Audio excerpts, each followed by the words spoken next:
رب مجھ کو بلائے گا۔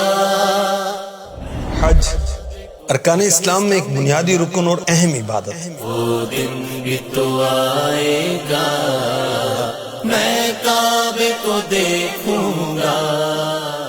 ہر سال لاکھوں لاکھ مسلمان ایک جیسا لباس پہن کر سرزمین حرمین میں اکٹھے ہوتے ہیں، حج کے فریضے کو ادا کرتے ہیں۔ کیسا عالی شان منظر ہوتا ہے۔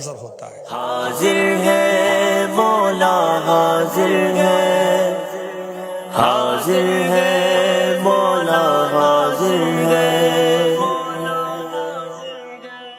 اللہ پاک ان خوش نصیبوں پر کیسا کرم فرماتا ہے، حج کے بدلے کیسے کیسے عالی شان انعامات سے نوازتا ہے۔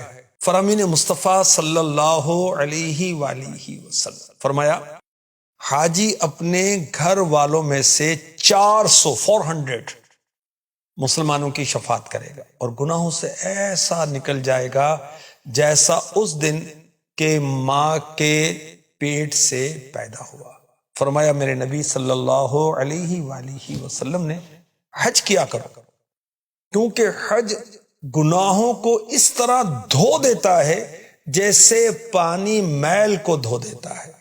آخری نبی صلی اللہ علیہ وآلہ وسلم نے فرمایا، جب تم کسی حاجی سے ملاقات کرو تو اس سے سلام و مصافحہ کرو، ہینڈ شیک کرو، اور اس سے کہو وہ اپنے گھر میں داخل ہونے سے پہلے تمہارے لیے مغفرت کی دعا کرے، کیونکہ اس کی مغفرت و بخشش ہو چکی ہے۔ لبیک لبیک اللہم لبیک، لبیک لبیک اللہم لبیک۔ فرمایا جو حج کے ارادے سے نکلا پھر مر گیا تو اللہ پاک اس کے لیے قیامت تک حج کرنے والے کا ثواب لکھ دے گا، اور جو عمرے کے ارادے سے نکلا پھر مر گیا تو اللہ پاک اس کے لیے قیامت تک عمرہ کرنے والے کا ثواب لکھ دے گا۔ بلاوا آیا ہے عرش کرم سے ان کے لیے، خوشا نصیب یہ ہے کتنی عزتوں کا سفر۔ فرمایا حج مقبول، حج مبرور بھی کہتے ہیں، حج مقبول کی جزا جنت ہی ہے۔ عرض کی حج مقبول کیا ہے؟ فرمایا ایسا حج جس میں بھوکے کو کھانا کھلانا ہو اور سلام کو عام کرنا ہو۔ فرمایا اللہ پاک کے نزدیک سب سے افضل عمل حج مقبول ہے۔ جہاں میں سب سے مبارک یہ حاجیوں کا سفر۔ اللہ پاک نے صاحب استطاعت لوگوں پر حج فرض فرمایا۔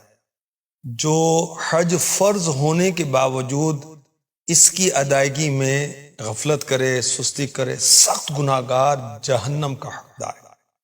اللہ پاک ارشاد فرماتا ہے، وَلِلَّهِ عَلَى النَّاسِ حِجُّ الْبَيْتِ مَنِ اسْتَطَاعَ إِلَيْهِ سَبِيلًا وَمَن كَفَرَ فَإِنَّ اللَّهَ غَنِيٌّ عَنِ الْعَالَمِينَ۔